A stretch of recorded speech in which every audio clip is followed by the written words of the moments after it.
नमस्कार, आप देख रहे हैं क्रिकेट न्यूज 24। बांग्लादेश के 5 खूंखार हथियार पूरी तरह से तैयार, टीम इंडिया की 3 कमजोरियों पर करेंगे वार। नहीं बनाया इनके। हमारे चैनल को सब्सक्राइब करें। फेसबुक से देख रहे हैं तो फॉलो करें। खिलाफ कोई प्लान तो हो सकती है चैंपियंस ट्रॉफी के पहले मैच में हार। जी हां, बांग्लादेश और टीम इंडिया 20 तारीख को आमने सामने होंगे। 20 फरवरी को दुबई इंटरनेशनल क्रिकेट स्टेडियम में चैंपियंस ट्रॉफी में टीम इंडिया का पहला मुकाबला होगा। इसके बाद टीम इंडिया 23 तारीख को पाकिस्तान से खेलेगी, फिर 2 मार्च को न्यूजीलैंड से खेलेगी।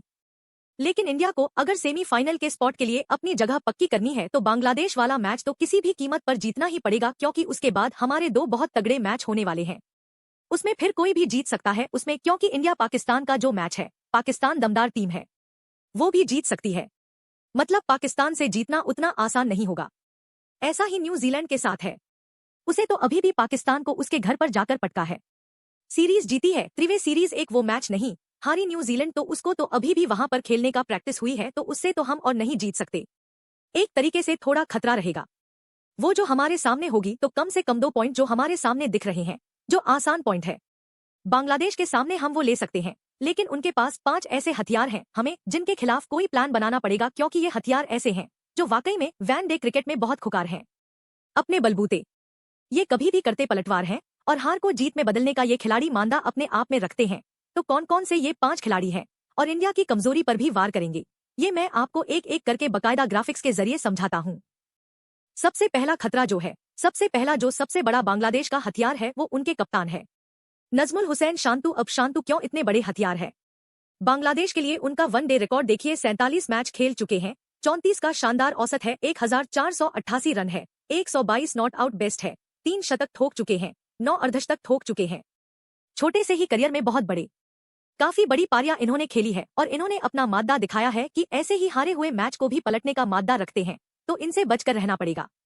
इसके बाद बांग्लादेश के दूसरे हथियार हैं उनके सबसे ज्यादा एक्सपीरियंस खिलाड़ी, उनके लिए सबसे ज्यादा मैच खेलने वाले मुशफिकुर रहीम। मुशफिकुर रहीम ने बांग्लादेश के लिए 254 अंतर्राष्ट्रीय वनडे मैच खेले हैं और 7,793 रन, यानी कि लगभग ये 8,000 रन बांग्लादेश के लिए बना चुके हैं। 36 का बहुत शानदार औसत है, 144 बेस्ट है, 9 शतक ठोक चुके हैं, 49 अर्धशतक ठोक चुके हैं। भाई इनसे बच के रहना पड़ेगा। मिडिल ऑर्डर में आते हैं, खूंटा गाड़कर खड़े हो जाते हैं, इनको आपको जल्दी आउट करना पड़ेगा। इनसे बचेंगे तो तीसरे हथियार आएगा महमूदुल्लाह। मुशफिकुर रहीम के बाद बांग्लादेश का सबसे एक्सपीरियंस खिलाड़ी महमूदुल्लाह, ये भी बहुत खतरनाक खिलाड़ी है। 238 मैचों में बांग्लादेश के लिए 5,650 रन बना चुका है, 36 का बहुत शानदार औसत है, 128 नॉट आउट बेस्ट है, 4 शतक लगा चुके हैं, 32 अर्धशतक लगा चुके हैं। महमूदुल्लाह को भी इंडिया को जल्दी आउट करना पड़ेगा, नहीं तो ये बहुत बड़ा खतरा इंडिया के लिए हो सकते हैं। इसके बाद एक और जो हथियार है बांग्लादेश के पास, वो है उनका ऑलराउंडर मेहंदी हसन। मिराज भाई बहुत गजब की ऑलराउंडर है। उनके स्टैंड देख लीजिए, 103 मैचों में 110 विकेट ले चुके हैं। इसके अलावा बल्ले से 1,599 रन भी बना चुके हैं। औसत देखिए, अच्छा खासा औसत है। जिस नंबर पर ये आते हैं ना 7-8 के आसपास, उसमें औसत देखिए 25 के आसपास का औसत है, और 112 नॉट आउट इनका बेस्ट है, यानी 2 शतक भी लगा चुके हैं। वनडे में भाई ऊपर वालों को आउट कर लोगे तो ये नीचे परेशान करने आ जाएंगे, इसलिए इनके खिलाफ भी आपको कोई प्लान बनाना पड़ेगा, नहीं तो गुरुबाजी उल्टी पड़ सकती है। और उसके बाद इन सबसे बचोगे और हमारे बल्लेबाज बल्लेबाजी करने आएंगे तो उनका 5वां हथियार सामने है, नाम में मुस्तफिजुर रहमान। 107 मैच में ये खिलाड़ी 172 विकेट ले चुका है, 5 की सिर्फ है, यानी इनको मारना भी बहुत मुश्किल होता है और उनके सामने विकेट बचाना भी मुश्किल होता है।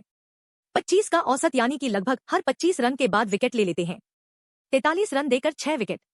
इनका वनडे में बेस्ट प्रदर्शन है।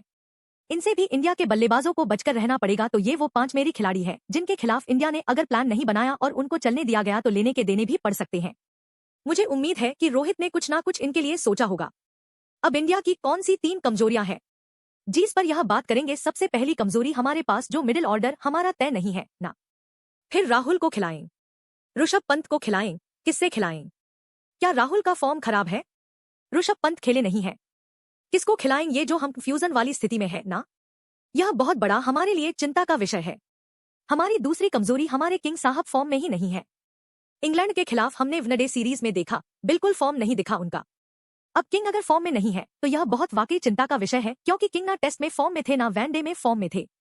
कम से कम रोहित शर्मा के लिए ऐसा नहीं कहा जा सकता क्योंकि उन्होंने हाल ही में इंग्लैंड के खिलाफ शतक लगा दिया है, तो वो वाली चिंता थोड़ी दूर हो गई है कि रोहित जज में चले जाएंगे, फोड़ देंगे, लेकिन विराट कोहली वाले चिंता है। इसके अलावा एक और टेंशन, सबसे पहले बड़ी हमारी कमजोरी इनएक्सपीरियंस बॉलिंग अटैक। हमारे पास अटैक में मोहम्मद शमी सबसे ज्यादा एक्सपीरियंस है, बाकी तो दो नहीं लड़के हर्षित राणा, हर्षदीप सिंह, क्योंकि जसप्रीत बुमराह नहीं है।